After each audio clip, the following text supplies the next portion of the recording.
Artist Journal, September 10th, 2022, Berlin. My name is Adrian Pocobelli, and I welcome you back. I welcome you back, whoever's here. A little bit of drinking and tweeting. I thought we could look at that tweet that I put as a living, breathing example of why you shouldn't drink and tweet. But first of all, it's again I really appreciate all the comments I've been getting. It's just again, like I just don't expect it in a sense. This whole sort of gig, this public journal, is new to me, so I just want to again I just appreciate it and I enjoy it. I enjoy this conversation, and I think we're getting somewhere. I think this kind of back and forth of these issues, like I think we're going to make a little more progress on the AI issue, and daily, like we're going to have, I think, should this keep going, and I don't see why it doesn't, in a few weeks, and I don't expect everybody to watch all this either, okay, but just even keeping tabs here and there, in a few weeks, we could really be making some serious progress on what a lot of this stuff means. AI, NFT versus physical. We got another comment on that. Again, back to the phone art. And I haven't even opened the genres of digital art, which is going to be a very fun and exciting topic that I think there will be some debate on.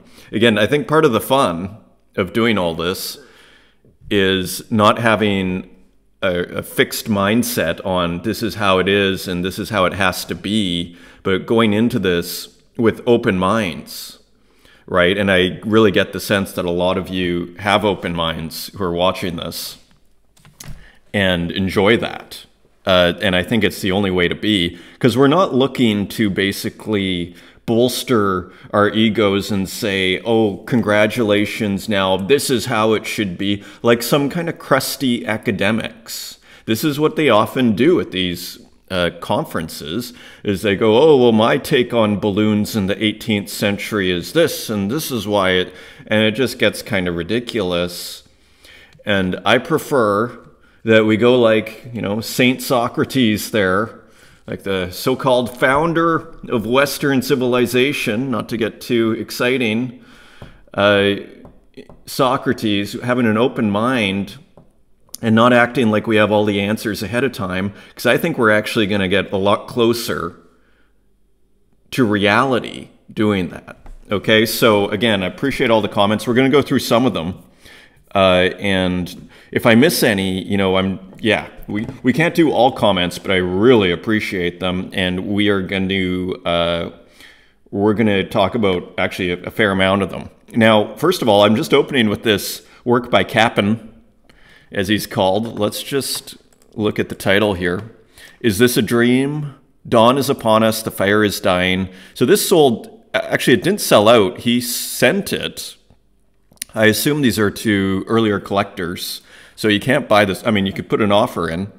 What I really like about Capen's work, some of it, is actually the technical side of it, which is a very, very, very simple idea, which is to put a dynamic, a moving GIF beneath a static foreground.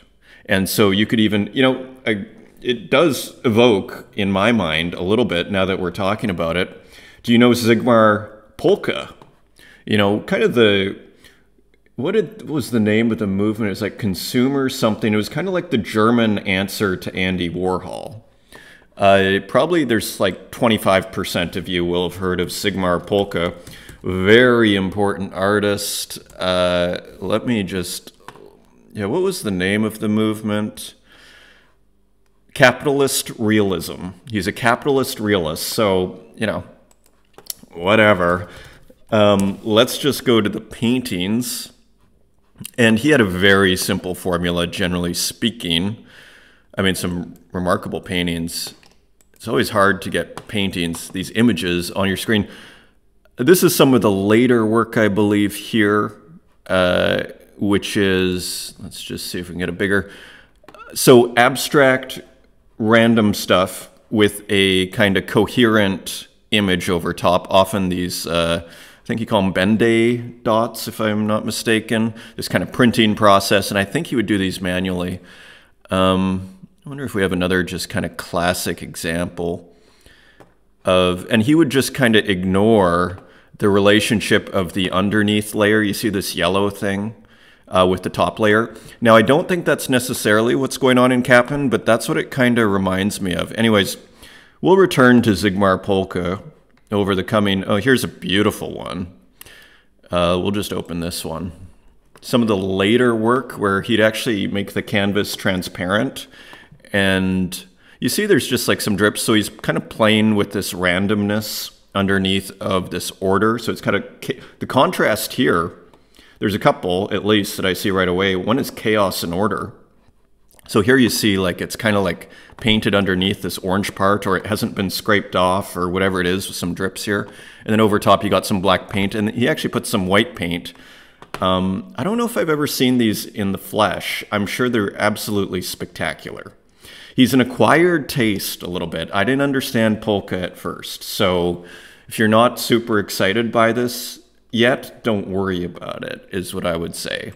But I would also say don't dismiss it. I mean, he's got kind of a magical, a very interesting artist. I saw a massive show by him at MoMA. I think the first time I went to MoMA, maybe that was like in 2004 or something. I don't know. 2007 is actually probably the first time I went to New York. They had a massive retrospective on Zigmar Polka. So very important. So, I mean, this just kind of evokes that a little bit for me, because he's got this kind of layer underneath of kind of brightness, you might say. So it makes a really great contrast. It's a technique that I don't remember seeing.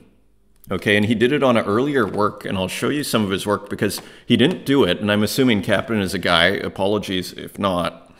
Because Kappen did it on this kind of earlier piece here, which I bought right away, First Contact, which was an awesome piece. Same thing, right? It's got this kind of dynamic background with static layer over top that stays the same. Very interesting technique here. Let me just make this a bit bigger. Beautiful work. Kind of reminds me of the Light Bright series, if you remember that, if you're a child of the 80s. He didn't do it on these other ones, and I kind of wish he had. That's what I was thinking on all these. I was like, Kappen, where is that underneath layer? Because otherwise, yeah, otherwise I wouldn't have been able to resist buying it. I could resist, though, without that underneath layer. So here's another one. I didn't even see this one. So anyway, so quick look at Kappen. This was another one that actually caught my eye. Rustic Digital Art, we haven't talked about.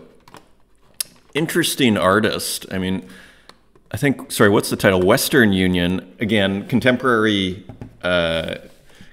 subject matter, which I'm always a fan of. Remember Art of the Present, for those that watched the last episode. Again, thank you for the very nice comments on that.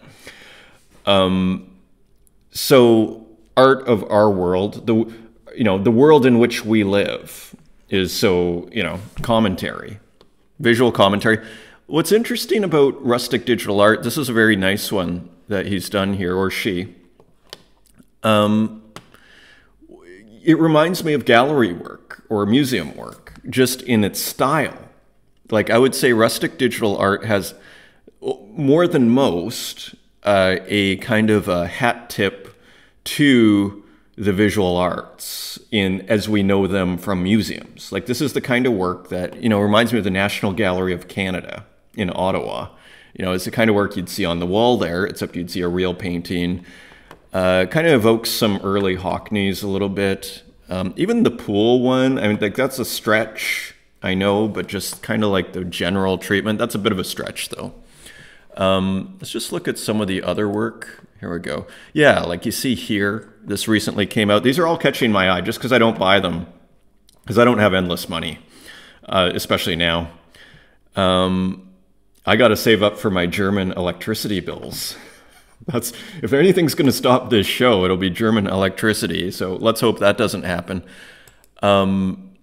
again, you got this kind of, God, what's the name of that artist who did the portrait of a woman, de Kooning? I mean, it's got a slight, I mean, again, these are slight stretches here. I don't even know how do you spell de Kooning? De Kooning, portrait of a woman, I think is what it is. Yeah, I mean, it's pretty loose. Actually, this is probably the more famous iteration. This is a crop, whatever this is. Yeah, it's like, Google's really making life hard for us, if you ask me. I mean, all we want is a portrait of William de Kooning's portrait of a woman, which is an incredibly famous painting. Anyway, images. Trying to make these fast for you guys, though, because I don't want to waste your time here. Okay, but it's always, so again, another tiny image. I wonder if it's because I'm in Germany. I think copyright laws are also very tough here. So there's just, you see this kind of painterly treatment is what I'm getting at. I mean, it's super low resolution. Thank you, Google. But you start to see, and again, you see like almost the random background, like we're seeing with Polka, and then like kind of a more organized, but you're seeing kind of like sketches. So it's very interesting to me because again, this is the kind of work you might see in a modern art museum, right? So just kind of interesting. So rustic digital art. Let's actually just quickly just look at the catalog here so you get a feel. So trying out different things here.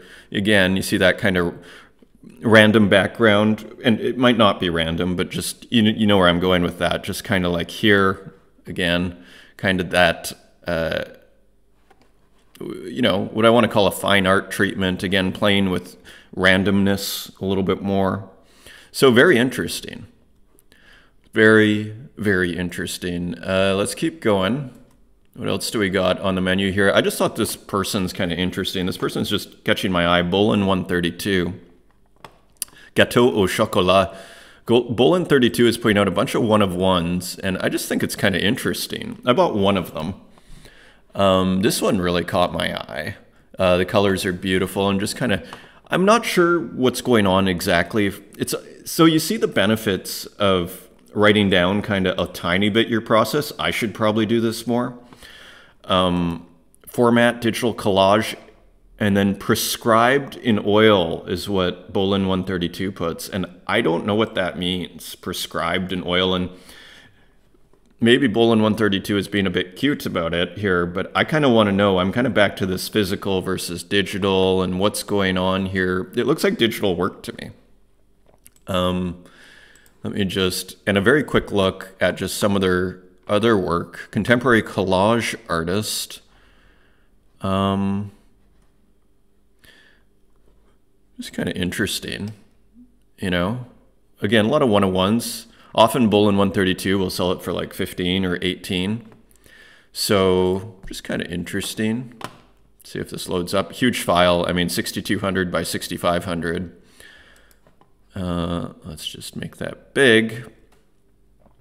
So yeah, just a few works here that caught my eye in the last 24 hours. So you see, pretty cool. Right? And is this a one-of-one? Like, you gotta love, one-of-ones are getting more popular here. It is. And like, again, this person paid 15 pesos for this pretty nice one-of-one. I picked this up. I woke up. I've kind of felt bad for the person. This person seemed to really want it. It's like, feel free to reach out to me if you really, really want it. We'll make a deal. If you really, really want it and we're just asleep, because this person seemed to really want it. And so, but I also felt like, well, am I not going to bid on it when I want it? And it's going for 620, and it's like, well, what about the artist too? So you can't feel too bad for too many people here. You just got to kind of, okay, if you want it, put a bid on it, and that's it. So that being said, so I was happy to pick this up. Again, I love the colors. We talked about it yesterday. That being said, I'll try not to bid. I mean, if the price stays this low, who knows? But, another auction. And again, auctions are awesome places. So this looks like, I think he called it Marvin Son Gay, something like this. So it looks like a tribute to Marvin Gaye by The Myth. MoMA, we'll see if MoMA wakes up on this one. So just kind of, and this was another artist that I think Mikey Wilson, Mikey de la Creme, or however it is said, he was, I think, retweeting some of these, and they look pretty interesting. And I think Vincent Van Gogh got in on the action too. Let's just look at the history. Rustic digital art. You see how small this community is? It's awesome. Vincent Van Gogh. So yeah, just some interesting kind of experiments here, really. So you see, let's just take a look at this one. Again, let's look at the history.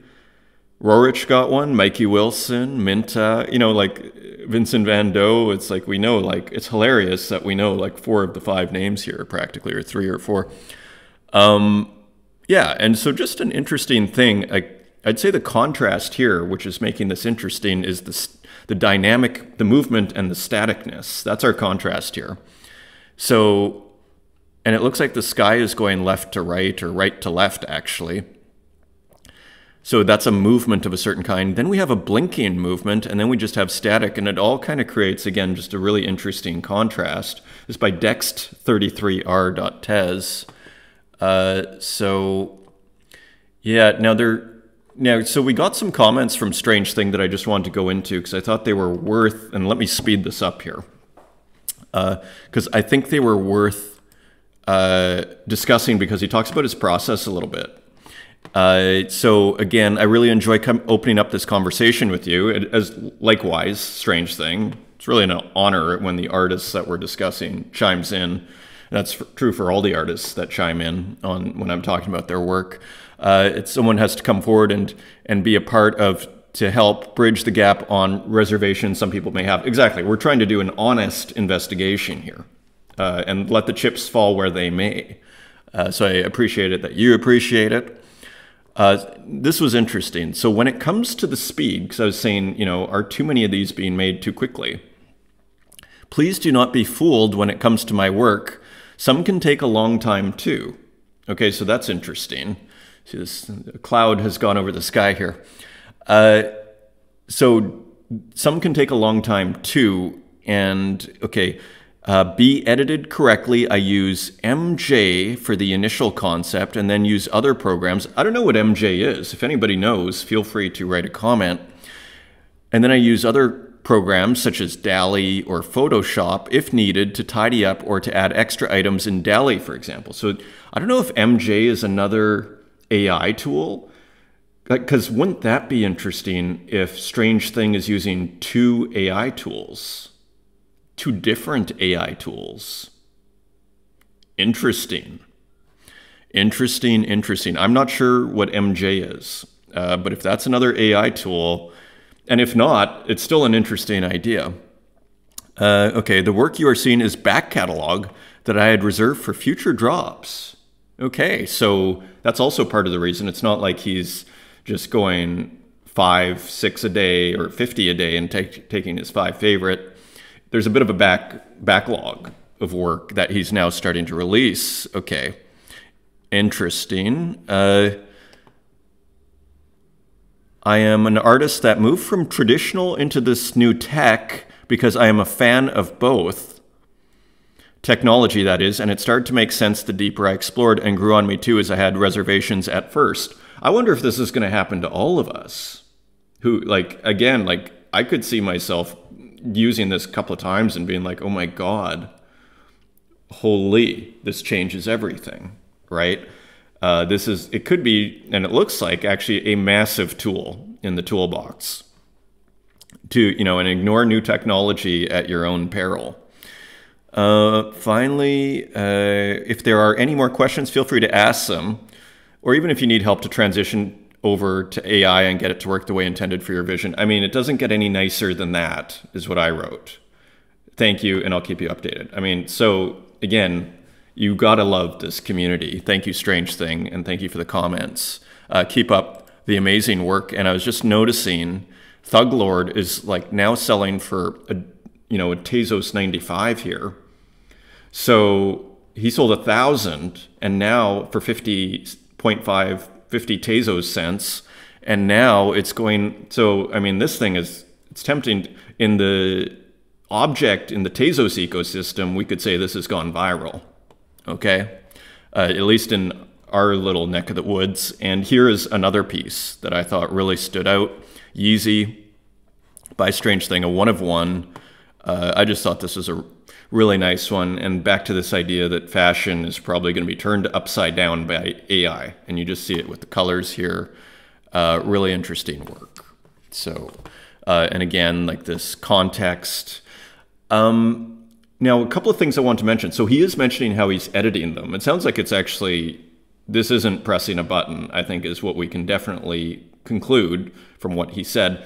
And let's not forget the fountain that we looked at yesterday, because I was thinking about that. And let's just quickly revisit it, because there's some kind of important points that we need to discuss in the context of AI, which is there are edits.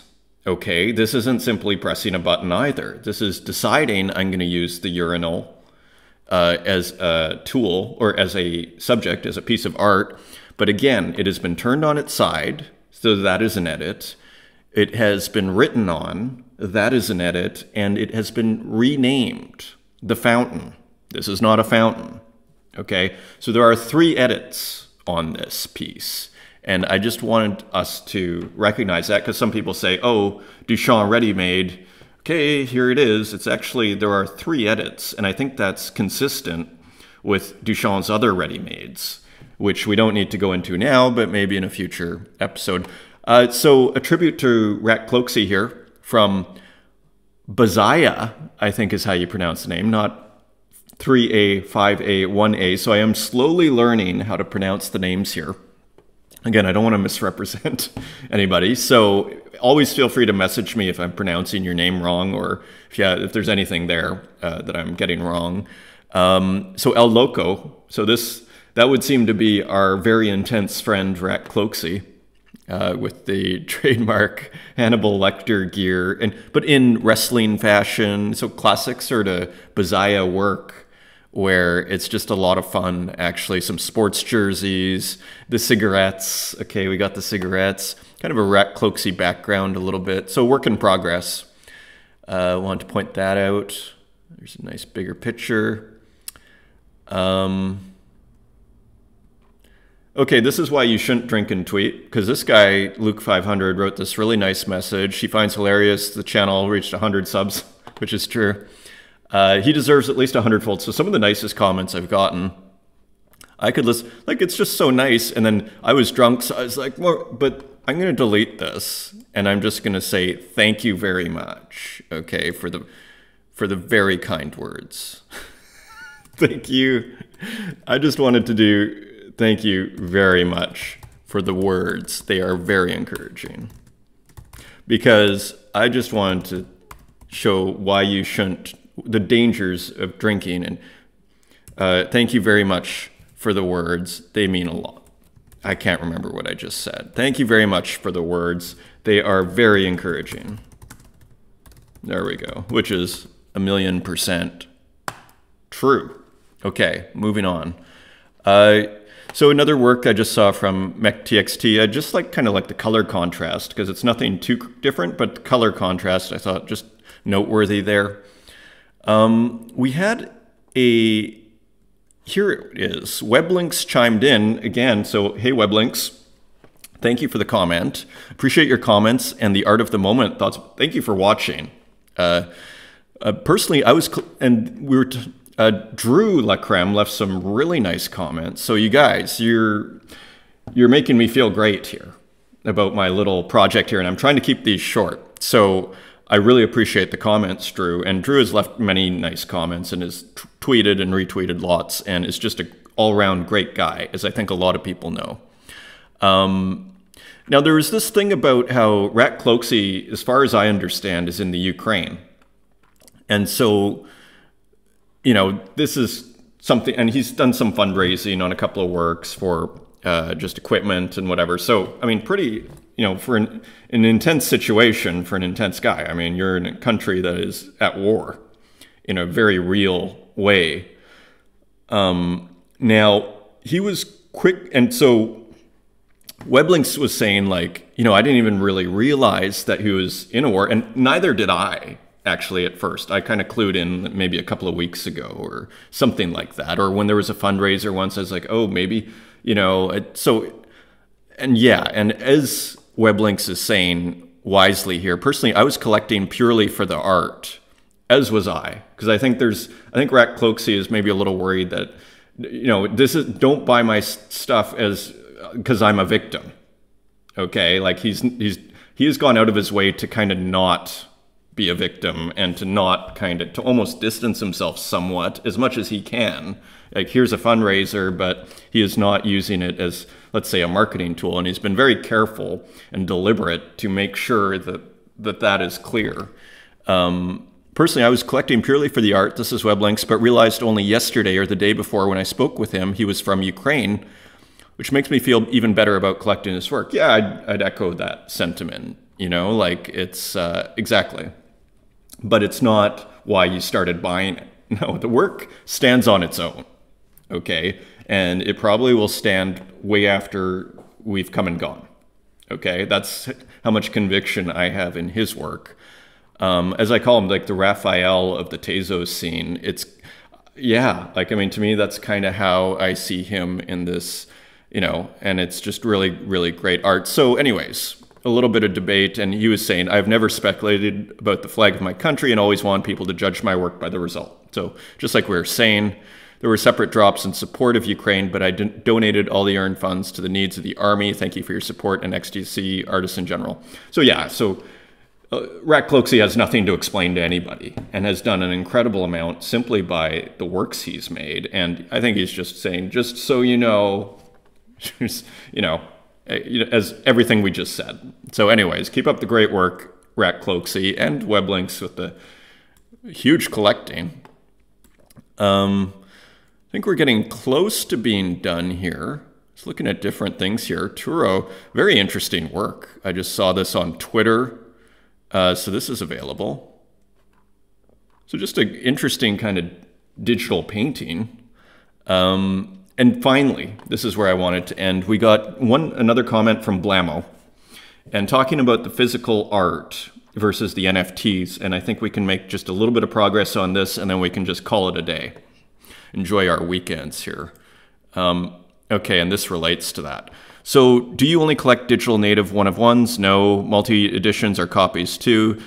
Yes, but a multi-edition is identical, first of all. So a digital multi-edition they're all identical.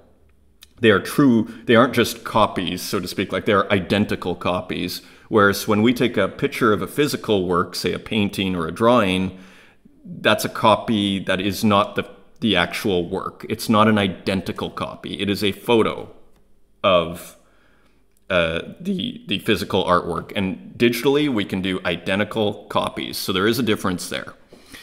Also, and again, I just appreciate the comment, Blemo. And keep commenting. I really enjoy this. Also, this is about expression via blockchain. If we were to be honest about that, which is happening, that is at its core the truly important thing happening.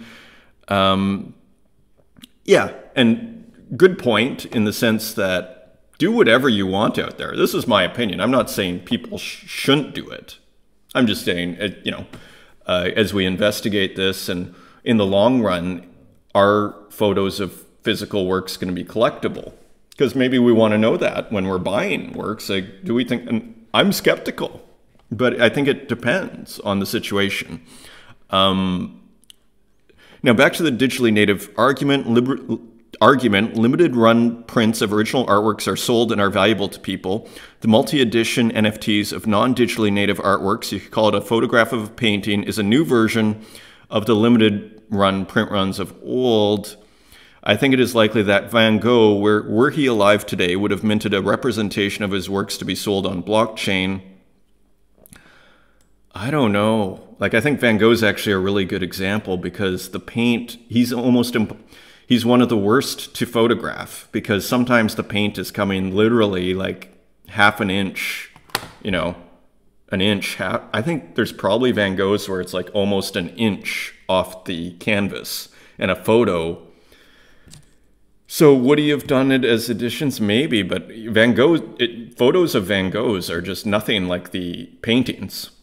And as a collector, you want to own the work. And it doesn't mean you can't do an edition, I guess. So you take a picture, but don't expect that to be worth much in my universe. Again, everybody can do what they want, and probably a lot of people are doing that. So I personally would not like to miss a chance like that, and with you thinking, I am afraid you might have missed a hypothetical blockchain Van Gogh. Cheers, Poco. Well, cheers, Blamo. Yeah, I'm not sure. I'm not sure for all the reasons we just discussed. However, this is actually where I think I want to end with that. This is also an interesting artist. Okay, we're almost done here. So here's something that looks like a physical drawing work that I bought, and I just thought it was, but I didn't buy it really because I think it's going to be worth anything.